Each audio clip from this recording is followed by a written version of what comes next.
You're slacking off on the cleaning lately, huh? I can see dust gathering in the corners. Remember, you're at home all day, so do it properly. If I spot dust again, I'm selling your laptop. My husband John's been distant since I got busier with my cartoonist work. When I'm swamped with deadlines, he nags about house chores and even makes me redo them. He expects perfect cleaning since I'm home, but cartooning is my passion. I won't give up.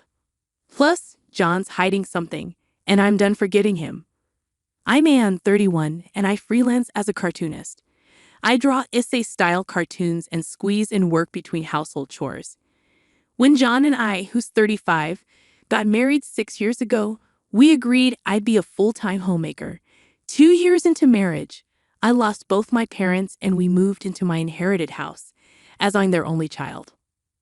I didn't want to give up my passion for drawing cartoons, something I've been doing since my student days. I begged John, explaining that while I'm okay with being a housewife, my true dream is to earn a living through my cartoons. Right now, I'm only publishing independent comics, but could I please work from home? He seemed to think it was just a hobby but reluctantly agreed, so I kept drawing after we got married. About 6 months ago, a magazine editor spotted one of my cartoons on my website, and I landed a 2-page, 4-panel cartoon gig in their monthly magazine. Since then, more offers for cartooning and illustrating have come my way, keeping me busy. But when I excitedly shared this with John, his reaction was openly disgusted. "You're getting too caught up in this, aren't you? Your main role is supposed to be as a housewife, and your cartoons are just a side thing, right? I bet you're not making much, like pocket money." Why would you say that? I know you're not into cartoons, John, but being a cartoonist has always been my dream. It might be a small gig, but I'm getting paid, so I consider myself a professional. Please don't belittle it. But when I stood up for myself, John got even more upset. "You're dependent on me, and you dare to talk back. If you're unhappy, start earning more than me." I was stunned. I typically bring in about $600 a month, but I limit my workload because of him. And then there's John, always nitpicking about the housework, like, "You've been slacking on cleaning, huh? I see dust gathering. You're at home all day, so get it together. If I see dust again, I'm selling your laptop." It's like a threat, even though I know he's not serious. But it still scares me, and I end up spending time cleaning instead of meeting deadlines. When I'm busy, he gets even more annoying, pointing out every little thing that needs to be done around the house. Then came the breaking point. John always has dinner right when he gets home from work. That day was no different. He sat down, took a bite of the stew, and exploded. "What's this? The carrot isn't cooked properly. Are you trying to mess with me?" I come home exhausted, and this is what you serve your husband.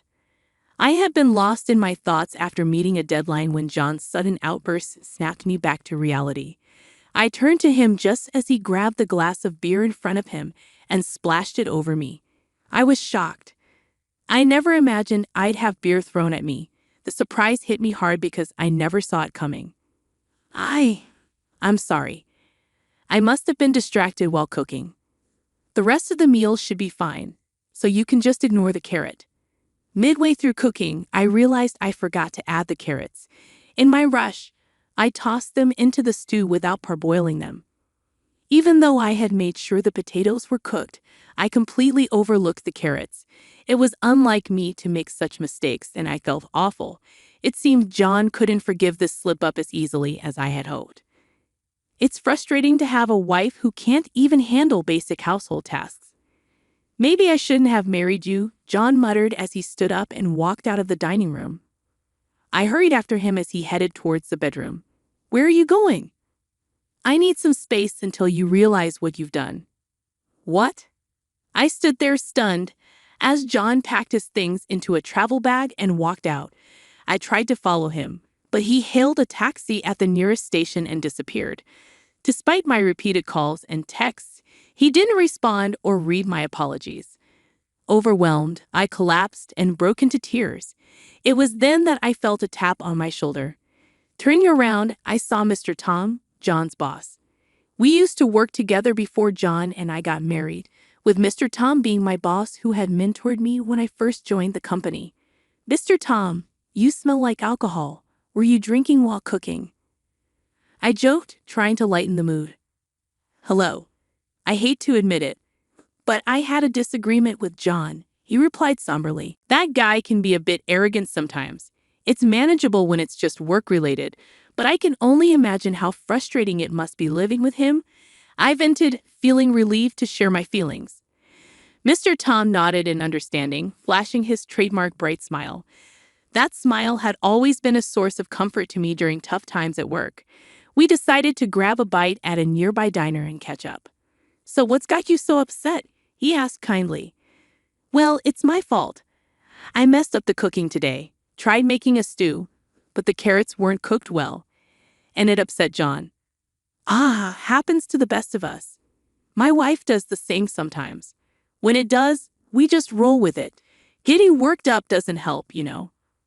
I appreciated that perspective. A smile crept onto my face as we chatted. "So, no argument over drinks then?" "No, the beer smell? That's from John splashing it on me because of the cooking mishap.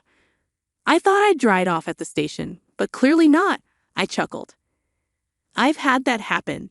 Even if someone says you smell of alcohol, it's hard to be sure," Mr. Tom chuckled back. "What? He splashed beer on you over a small cooking mistake? That doesn't sound like John at all. I never liked the guy, but I never thought he'd do that to his wife." Mr. Tom's voice dripped with genuine indignation, oddly lifting my spirits. "Why did you come to the station? You look like you ran here in your apron."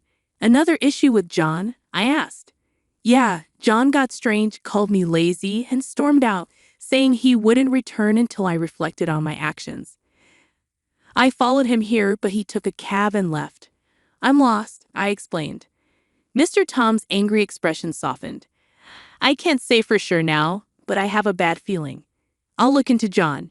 You might want to check the house for anything he left behind," he advised before we parted ways for the day. Following his suggestion, I searched John's usual spots and found a hotel points card in his pants pocket. It had been recently used on a Saturday, a day he claimed to be working. Suspicion grew as I recalled something forgotten: the GPS locator app we installed before marriage. I checked it and found John in an unexpected place, a popular tourist spot known for romantic dates. Convinced he was with someone else, I called Mr. Tom the next day. "Mr. Tom, thank you for yesterday." "No problem. Is everything all right? Did John not show up for work today?"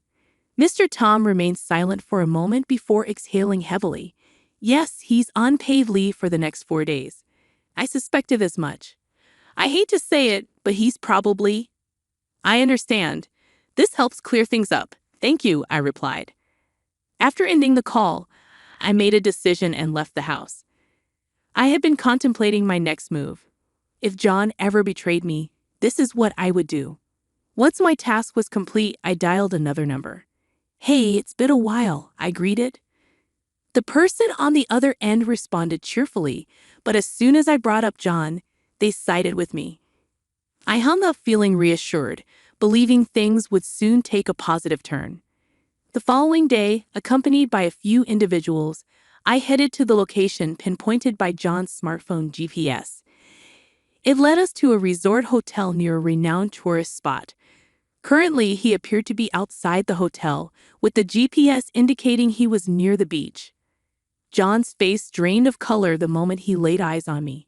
Seizing the opportunity, I quickly aimed my phone at him and snapped multiple pictures, capturing him alongside a young woman in her early 20s. I had been discreetly photographing them for the past half hour, while John applied suntan oil to the woman, who was clad in a bikini. I allowed them to swim, patiently waiting to gather irrefutable evidence of John's infidelity. Their carefree demeanor or their blatant display of affection didn't shock me. Rather, I felt a sense of relief that they were providing solid proof. What truly rattled John, besides seeing me, was the presence of my in-laws behind me, both regarding him with stern expressions. "What's happening here, John?" I approached with a forced smile, causing John to stumble backward in the sand and land on his rear. My mother-in-law let out a disappointed sigh. How disgraceful, even for my own son. And who is this woman you've abandoned your wife for? She's useless at home, John blurted out, hastily pointing at me and shifting blame. Is it fair to say she does absolutely nothing? Even if she occasionally skips cleaning, she handles laundry, cooking, and dishes every day, doesn't she? Even I sometimes skip cleaning, and I detest laundry so much I leave it to your father at times. That's because you had a part-time job, right? But it's different with Anne. She's a stay-at-home wife who spends her time drawing and playing. My mother-in-law interjected, her tone firm. John's words fueled my father-in-law's anger. You're completely clueless, he exclaimed, drawing the attention of those around us. Some even seemed ready to capture the scene with their smartphone cameras. Why don't we continue this discussion in a more appropriate setting? I suggested, and everyone agreed. My in-laws and I headed to a nearby restaurant where John and the woman he was cheating with changed from their swimsuits into casual clothes and joined us. Once seated, we listened to John's explanation. I wanted Anne to be a stay-at-home wife, but she picked up this useless hobby of drawing cartoons and neglected her housework. When she refuses to obey me, it's only natural for me to seek a replacement wife, John declared. Mary was quick to respond. Wait, that's different from what you told me. You said you were troubled because of a stalker at your house, and you wanted to escape that reality for a while. I suggested going to the police, but you assured me the stalker would be caught soon.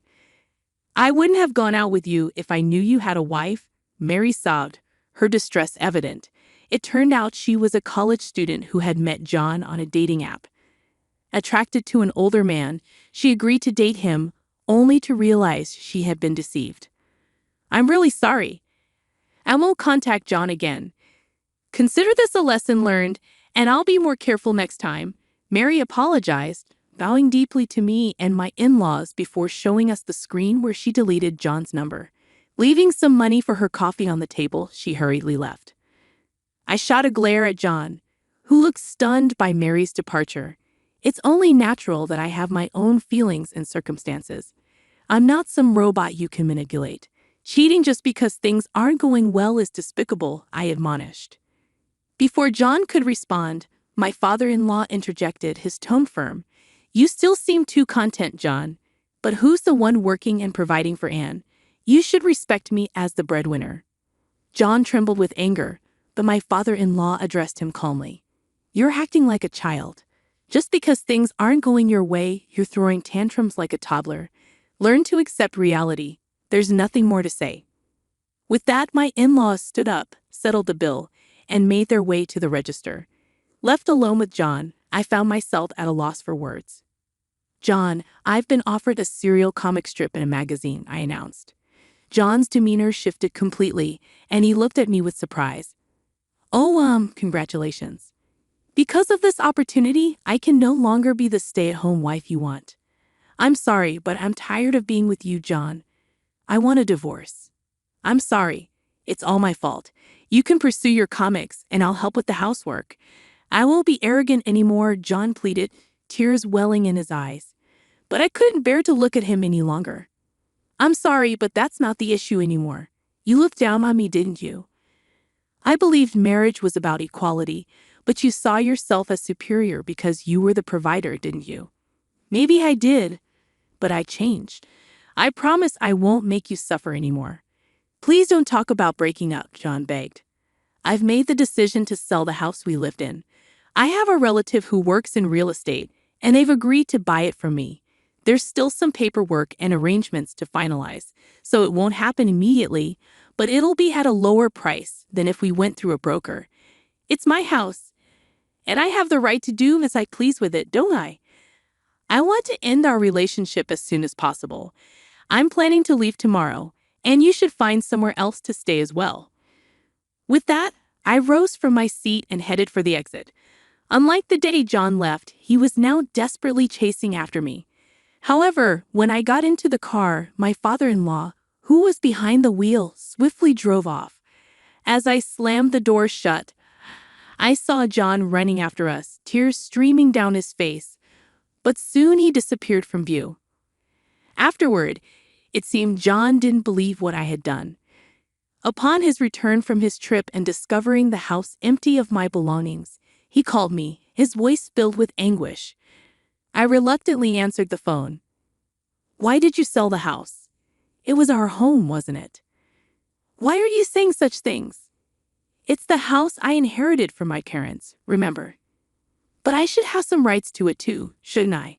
In fact, there are no automatic inheritance rights for spouses when it comes to property. If you understand, please leave the house as soon as possible. Expect a call from the lawyer regarding alimony and divorce. Don't try to avoid it, okay?" I stated firmly before ending the call. Later, it seemed that John faced criticism from Mr. Tom for taking paid leave to go on a trip with his mistress. While there was no requirement to disclose the reason for taking time off, he was interrogated for betraying his wife. John faced difficulties at work, feeling ostracized by his colleagues and uncomfortable every day. Additionally, his in-laws had cut ties with him. John attempted to return to his in-laws' house, but they turned him away. After paying alimony, John depleted his savings and began accumulating debt. He now resides alone in a modest apartment, struggling to manage household tasks and leading a chaotic life. I later learned these details from Mr. Tom, but I felt no sympathy. Meanwhile, I settled into a tidy studio apartment and focused on creating drafts for my serialized comic strip. It's an anthology-style comic, drawing inspiration from various people's experiences. The next story I plan to illustrate revolves around marital infidelity, and I'm contemplating using John's situation as material.